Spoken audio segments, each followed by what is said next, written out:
बिस्मिल्लाहिर्रहमानिर्रहीम। शुरू करती हूँ परमेश्वर के नाम से जो बड़ा कृपालु और अत्यंत दयालु है।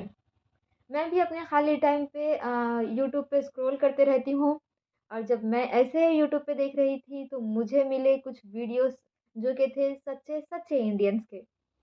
तो मैंने सोचा कि फिर मैं इस वीडियोस पर भी रिएक्ट करूँ क्योंकि मैं चाहती हूँ, मेरा काम ही है पॉजिटिविटी फैलाना। तो ये बहुत ही पॉजिटिव वीडियोस है। पहले हम वीडियोस देखते हैं, फिर इसके बारे में बात करेंगे।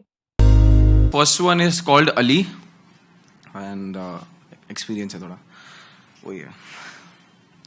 अली मेरा दोस्त, मेरा भाई, लेकिन न जाने क्यों हमें साथ देख दुनिया की आंखें खटकती थी। हमारी यारी देख के उनकी नफरतें हम पे अटकती थी। मैंने अली के घर की सेवैयां खाई है, दिवाली की मिठाइयां मैंने उसको भी खिलाई है। हर हर अवसर पे उसके घर से मेरे घर बधाइयां आई हैं। मैंने अपनी तकलीफें उसको सुनाई है। मैंने उसको अपनी पूजा सिखाई है, उसने भी मुझे अपनी नमाज पढ़ाई है।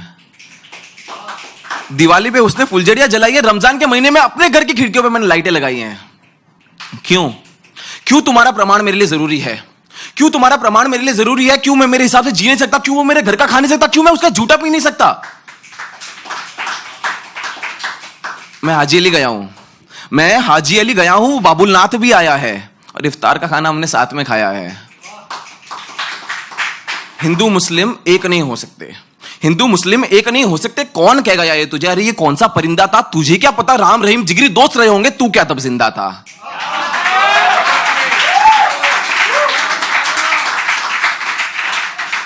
मैंने उसके घर की शादियों में मजा खान पान का लिया है और मेरे घर की शादियों में उसने कन्यादान भी किया है। क्यों ये भाईचारा देख के तंग होते हो? क्यों तिलक और टोपी का मिलन देख के दंग होते हो? गीता और कुरान में कहां कुछ अलग बताया है? दोनों ने हमको सिर्फ और सिर्फ अमन सिखाया है। यदि इस पर भी आपत्ति है तेरी तो खुली चुनौती है मेरी। बता किस आयत या श्लोक में है ये बात बताई कि मुसलमान मेरा दोस्त नहीं हो सकता और हिंदू उसका भाई। मैं मुसलमान तो मुझ पे इल्जाम, तुम हिंदू तो तुम्हारा हिंदुस्तान। मैं मुसलमान तो मुझ पे इल्जाम, तुम हिंदू तो तुम्हारा हिंदुस्तान। क्या ये सोच असली है तो इसे दफना दो, क्योंकि मैं भी हिंदुस्तानी हूं भाई, और मुझे हिंदुस्तानी कह के बुला दो। मेरे सर की टोपी दाढ़ी महज मेरे मजहब की एक निशानी है, पर वतन तो वही है जहां से मेरी पुश्तें आती हैं। हिंद से हिंदू, हिंदू से हिंदुस्तान, हिंदुस्तान में बसा मैं एक मुसलमान जो चाहता है मुल्क को और तुम्हें समझाना भी कि आज़ादी की चिंगारी में मेरे कुछ अपने भी जले थे। खानदानों और रियासतों को पीछे रख के मेरे कुछ अपने भी लड़े थे। कुछ गोलियों से छन्नी हुए थे, कुछ तलवारों से कट गए थे, कुछ इस मिट्टी में मिलके इस मिट्टी के हुए थे, कुछ यूं ही फना हुए थे। तो जितना मुल्क तुम्हारा है उतना वतन मेरा भी है। मैं नाम से मुसलमान हूं पर मेरी जड़ें हिंदुस्तानी ही हैं। और 70 साल हो गए आज़ादी के, फिर भी क्यों कैद बैठे हो? 70 साल हो गए आज़ादी के, फिर भी क्यों कैद बैठे हो? मेरा नाम सुनते हो तो मुझे मुसलमान क्यों कहते हो? मेरी पहचान मेरे मजहब से नहीं मुल्क से किया करते हैं। तुमसे बेहतर है वो गोरे जो मुझे हिंदुस्तानी कहा करते हैं। माना कि मुझे राष्ट्रगान नहीं आता, माना कि मैं वंदे मातरम नहीं बोलना चाहता, तो क्या मैं अकेला हूं या तुम में से भी कुछ शामिल हैं जिनकी जुबां पे जन गण मन अभी सजा नहीं है, वंदे मातरम रटा नहीं है? और अगर है तो क्यों तुम मुझ पे एक इल्जाम लगा देते हो? कभी विरोधी राष्ट्रवादी, कभी मुल्ला, कभी कटवा, कभी गैर मुल्की करके मुझे बुला लेते हो। मुझे मुसलमानों वाली फहरिस्त में रखना चाहते हो तो सुन लो दोस्त कि तुम कोई छोटी सोच वाले मजहब परस्त लगते हो। बस इतनी तो इल्तिजा है मेरी कि मेरी ये बात सुन ली जाए कि मैं सच में हिंदुस्तानी हूं और मुझे हिंदुस्तानी कह के बुलाया जाए। बात ये नहीं है कि तुम सही या मैं गलत, या मैं गलत या तुम सही। बात ये है कि आतंकवाद का कोई मजहब नहीं होता, कोई अपना कोई पराया नहीं होता। आतंकवाद का मजहब सिर्फ आतंकवाद होता है। कोई हिंदू न मुसलमान, सिर्फ आतंकवादी होता है। और अगर सच में हिंदुस्तान को बढ़ाना चाहते हो तो चलो मुल्क को बढ़ाते हैं। गरीबी से मर रहे हैं लोग, चलो कुछ मदद कराते हैं। अगर मुसलमान हो तो ज़कात, सदका, फितरा करते रहना। हिंदू हो तो कुछ दान पुण्य भी कर देना। क्या पता क्या पता कल ये वजह बन जाए कि हिंदुस्तान से हिंदू मुसलमान कम और हिंदुस्तानियों की आबादी ज़्यादा हो जाए। भाईजान तुम हम एक ही प्लेट में खाएंगे। क्या बात है, क्या बात है, क्या बात है, क्या बात है, क्या बात है। मेरे घर के सामने फकीर है, बड़ा एक एकड़ 18 जमीन का फकीर है। मुसलमान के मंदिर में मैं रोज जाके बैठता हूँ। क्या फर्क पड़ रहा है, मैं सोता हूँ वहाँ पे, क्या फर्क, उन्होंने मेरे घर में आके खाते, क्या फर्क पड़ रहा है। तो हाँ, तो ये थे 3 वीडियोस जिसमें हमें धर्म के नाम पर ये लोग डिस्क्रिमिनेट हो भी नहीं रहे और हमसे रिक्वेस्ट कर रहे हैं कि हमको धर्म के नाम पे डिस्क्रिमिनेट मत करो, हमको अलग मत करो एक दूसरे से।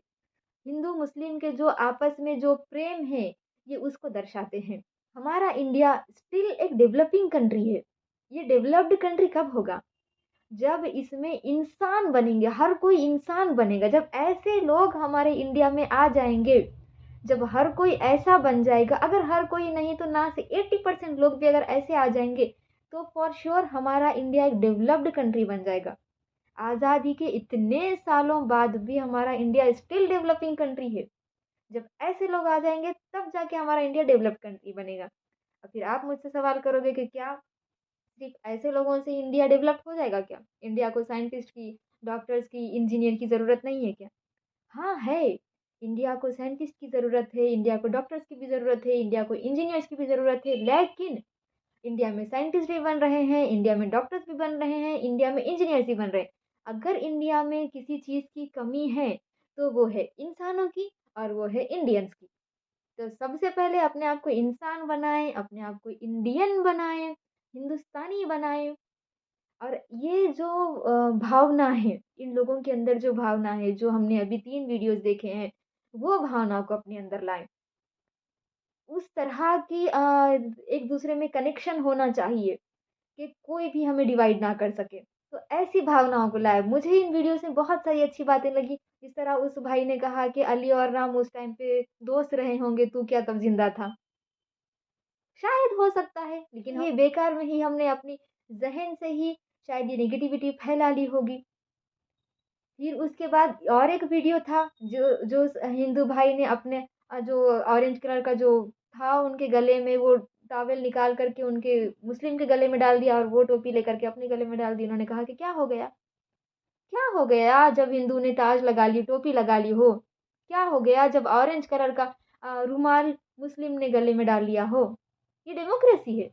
कुछ भी नहीं हुआ, कुछ भी नहीं हुआ। फिर इसके अलावा और एक वीडियो था जिसमें वो अपील कर रहे थे कि मुझे मुझे इंडियन कहो, मुझे क्यों डिस्क्रिमिनेट करते हो हिंदू मुसलमान में? क्या मैं हिंदुस्तानी नहीं हूँ क्या? क्या मैंने इस देश के लिए कोशिश नहीं की है क्या? मैंने भी इस देश के लिए कोशिश की है। मेरा भी अधिकार है इस देश पे, मेरा भी मन करता है हिंदुस्तानी कहलाने को। एक किसी बहुत ही महान पुरुष ने, मुझे उनका नाम तो याद नहीं है, लेकिन एक बहुत ही अच्छे लफ्ज़ कहे थे कि देश से वफ़ादारी का सबूत मुसलमान और क्या देगा कि जब वो मरता है तो इस देश की मिट्टी में मिल जाता है। जब वो मरता है तो इस देश की मिट्टी में मिल जाता है, फिर इससे ज़्यादा प्रेम, इससे ज़्यादा वफ़ादारी का सबूत क्या चाहिए? और आश्चर्य की बात ये है, मुझे उनका नाम तो याद नहीं, लेकिन ये लाइन्स जिसने कहे वो एक हिंदू है। इस तरह की फीलिंग्स हमें चाहिए। देश को ऐसे लोगों की ज़रूरत है। देश को देशभक्तों की ज़रूरत है। हमारे देश को अगर आज किसी की ज़रूरत है, वो है इंसान की ज़रूरत हमारे देश को है। हमारे देश में डॉक्टर बन रहे हैं, इंजीनियर बन रहे हैं, लेकिन कोई नहीं बन रहा तो इंसान ही नहीं बन रहा। पहले इंसान बनो, फिर उसके बाद इंडियन बनो। और इसी वीडियो में एक था कि वो भाई ने कहा था कि मुझे इन हिंदुस्तानी से, इन इंडियंस से अच्छे तो वो गोरे लगते हैं, यानी कि वो अंग्रेज़ लगते हैं, जो जब मैं कभी फ़ॉरेन कंट्री को जाता हूँ, तो वो मुझे हिंदुस्तानी कहकर बुलाते हैं। इंडिया में ये जो लड़ाई झगड़े हो रहे हैं, उन लड़ाई झगड़ों को कम करें और पॉज़िटिविटी को स्प्रेड करते रहें। और इसी तरह की पॉजिटिविटी को स्प्रेड करने के लिए ये वीडियो भी शेयर कर दें, क्योंकि ये वीडियो में बहुत ज़्यादा पॉजिटिविटी और एक दूसरे के रिलीजन को लेकर के रिस्पेक्ट भरा हुआ है। So always be positive. जय हिंद।